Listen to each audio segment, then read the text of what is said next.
I worked as a night shift air traffic controller at a small remote cargo airport in Alaska for 5 years. When I signed my contract, there was a strange, handwritten subclause at the very bottom. It said, if Flight 812 calls for landing between 3:15 and 3:20 a.m., do not answer. Turn off your headset, look at the floor, and count to 60. I thought it was a stupid hazing ritual for rookies. I was wrong. Last Tuesday, I found out why that rule was written in blood. At exactly 3:16 a.m., the heavy static hissed in my headphones. A cold, monotone voice filled the empty tower. This is Cargo Flight 812 requesting vectors for runway 4. My heart stopped.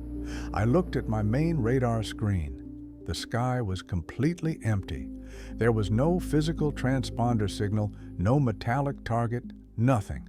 But on my secondary, old-school analog monitor, a massive blip was moving fast, dropping from 30,000 feet at an impossible vertical speed.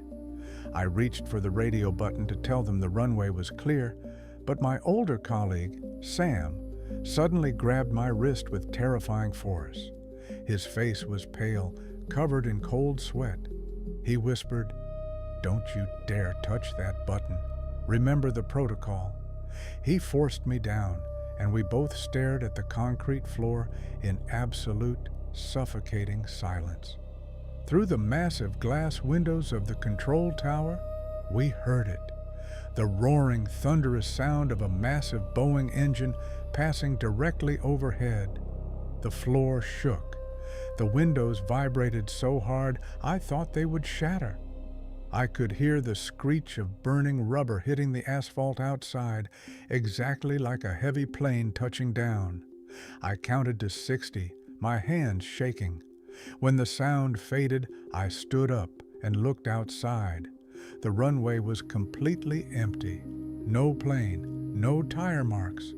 But then, my terminal screen started blinking. Our automated perimeter security system had just logged 12 passengers entering the main airport gates from the empty, dark field. The system scanned their biometric data, but the screen showed a fatal error. Access denied. Passenger entities do not exist in the modern database. Shortly after, federal agents arrived in unmarked black SUVs, seized our hard drives, and replaced the entire shift. I quit the next morning. Look at your local flight tracking apps tonight. If you see a flight number that shouldn't be there, close your windows and never look up.